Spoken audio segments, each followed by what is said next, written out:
চাইছি হচ্ছে আমার ভাইকে যে হত্যা করছে তার আমরা ফাঁসি চাই, এবং এটার পেছনে যারা ষড়যন্ত্র করছে বা যারা হুকুম দিচ্ছে তাকে হত্যা করার, তাদের আমরা ফাঁসি চাই। দ্বিতীয়ত হচ্ছে আমার ভাইয়ের মতো যারা মারা গেছে আজ পর্যন্ত, তাদের জন্য সবার আমরা ন্যায্য বিচার পাই, এবং আবু সাইদের নামে বিশ্ববিদ্যালয়ে একটা ক্যাম্পাস অথবা কোনো কিছু জানি তৈরি হয়, আমাদের এখানে মসজিদ, মাদ্রাসা এবং রাস্তা, কালভার্ট, এবং আমার ভাইকে জানি 16 জুলাই শহীদ মর্যাদা, মানে শ্রেষ্ঠতম শহীদ হিসাবে তার জানি আমাদের দাবিগুলো আমরা যেগুলো করছি, উনি আমাদের প্রতিশ্রুতিগুলো মানতে রাজি হয়েছে, উনি আমাদের পাশে আছে, উনি এই কথা বলছে। এবং আর আপনারা আরো যারা শহীদ হয়েছে তাদের উনি পাশে থাকবেন। দাবি করলাম যে আমার ছেলে রোকেয়া ভার্সিটিতে পড়তে কোটা আন্দোলনে করতে যা সে নির্ঘাতভাবে রাইফেল দিয়ে গুলি করে তাকে হত্যা করছে, হত্যার বিচার চাই।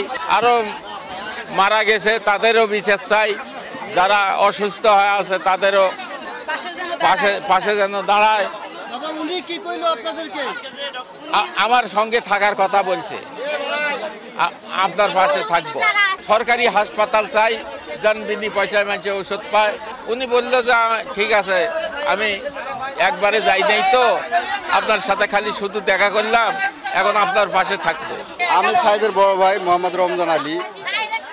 আমাদের এখানে যে প্রধান উপদেষ্টা আসলো, আসলে আমরা ওনার কাছে আর কি চাবো, এখানে চাওয়া পাওয়ার মতো এমন কিছুই নাই, আবার আছেও।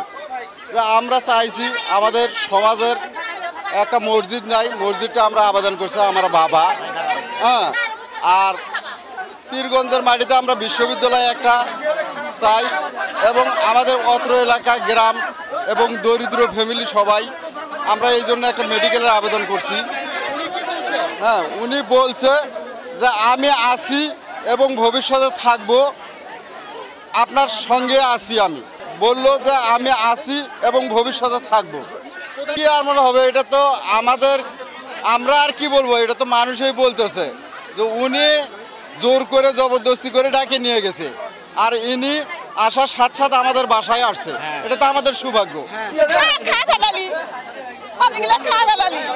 আমার ছেলে হত্যার ফাঁসি চাই, ফাঁসি চাই, বিচার চাই। যারা যারা মারছে এটা তো সরকার দিনে তো গুলি করে মারছে, সেই পুলিশ তার বিচার চাই, ফাঁসি চাই।